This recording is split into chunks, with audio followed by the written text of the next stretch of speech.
issue I raised on the show on Monday concerning granny flats. A few weeks ago, the Premier changed the state's environmental planning policy, which overruled an existing ban on secondary dwellings. What it means is that granny flats can be built in all residential areas and can be approved within 10 days by a private certifier. It's not getting a lot of mainstream media attention because the changes were gazetted, meaning they didn't require the approval of the Parliament. But there has been a lot of comment at the local level, local newspapers. It has raised concerns about overdevelopment of our suburbs. I spoke with the acting Shadow Planning Minister, Rob Stokes, about these concerns on Monday. At the moment, the Planning Minister, Christina Keneally, is on holidays in America. When she comes back, we'll try and speak with her.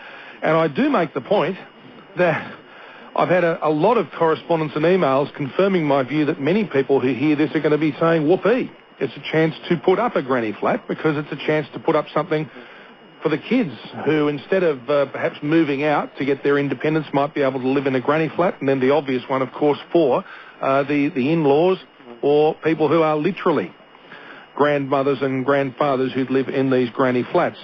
But I thought I'd get a clarification of exactly what it does mean now.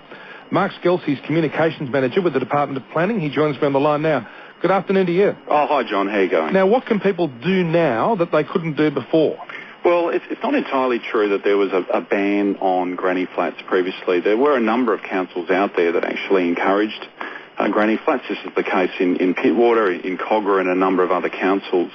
But though what we are trying to do is putting in a statewide policy that basically does encourage the provision of granny flats, as long as they're well-designed granny flats, to provide a new affordable rental housing supply. And I think we all agree that we do need to provide this housing for people.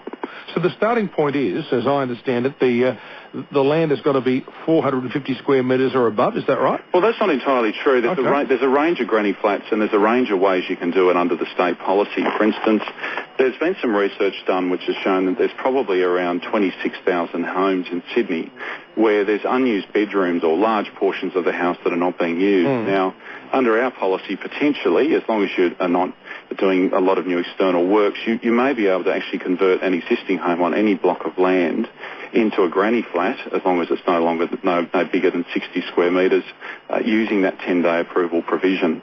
Alternatively, though... Just to clarify that, so the whole home would be a granny flat? No. Of course, you'd still have the principal dwelling there. So you'd hive off part of the home, you say? That's right. You could do a portion of the house, as long as there's no new external works, and turn that into a granny flat. You'd have to meet, contemporary building standards. It'd have to be safe, but you would be able to turn an existing... You put a bathroom, a kitchen in, you have a separate entrance. That's right. And then you could actually rent it out. That's right. As a separate property with separate title. No. You couldn't sell it? No, you couldn't do it on separate title, and that's the other issue as well, is that you basically couldn't self-subdivide the property. And that's the other thing that was said the other day, that there'd be subdivision involved. There couldn't be any subdivision. Okay, so you couldn't build, for instance, John, you couldn't build a basement to do it as well. It would just have to be the existing house, as you say, hived off. Okay, well, let's just focus then on where you're going to build a new structure, which is what we think of a granny flat. Is that where the 450 square metres comes in? It does, in a way. Basically, if you want to use the 10-day approval option, then you will have to do it on 450 square metres and above for an extension of your house or for a new detached granny flat. So let's take that one as the example here, because I know planning can be quite detailed, and we're trying to keep things simple here. Yeah, fair enough. But with the 10-day approval process, you've got land of 450 square metres or above. Yep.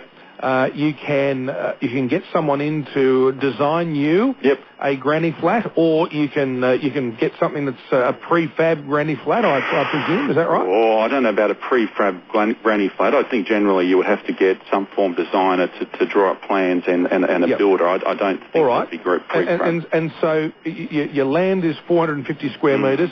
The rules are set out so it specifies how close to the borders, that kind of thing. That's right. There's a whole range of rules. Generally, we only anticipate the 10-day approval option to be for quite small-scale granny flats, particularly single-storey ones. So it's a one-bedroom with a bathroom and a kitchen? That's right. 60 square metres, no bigger than that generally. 60 square metres and single-storey? Unless the council plan allows it bigger, sorry.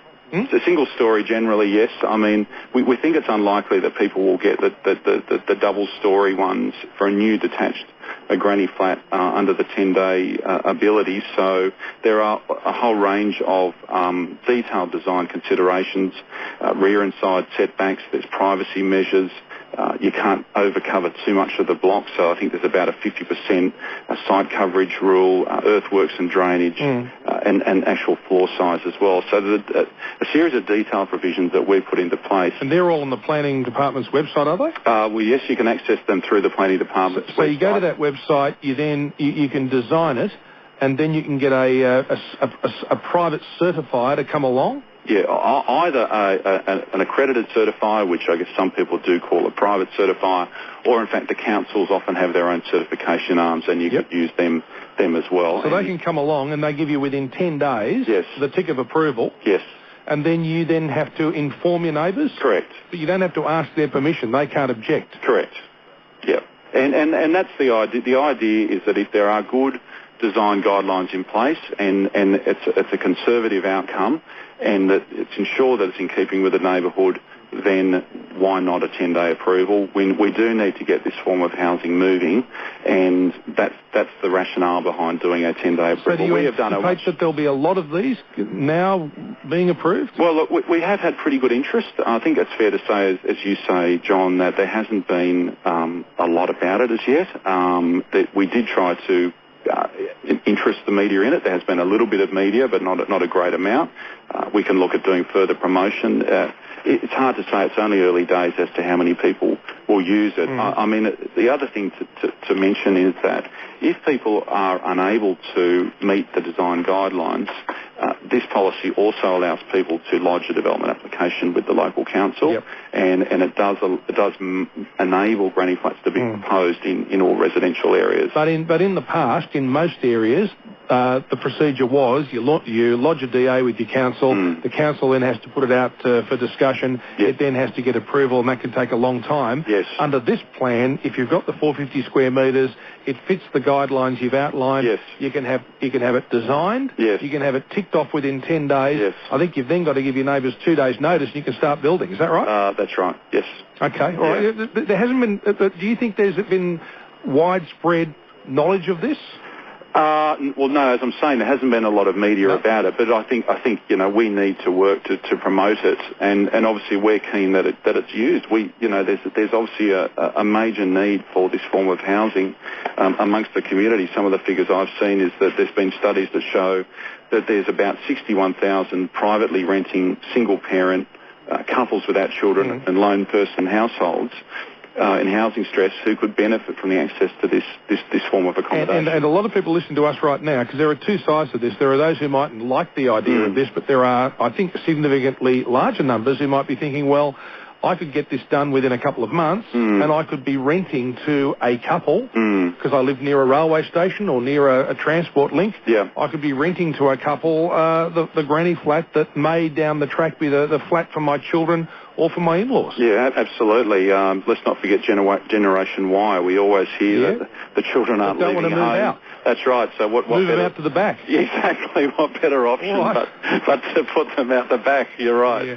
So, all right, Mark, look, I'm glad you've spelt that out, and a lot of that will be on the Department of Planning website. Absolutely. If you go to www.planning.nsw.gov.au, if you go to the home page, there's a box there called Housing and Employment Land Supply, and there you'll see a link to the affordable rental housing provisions.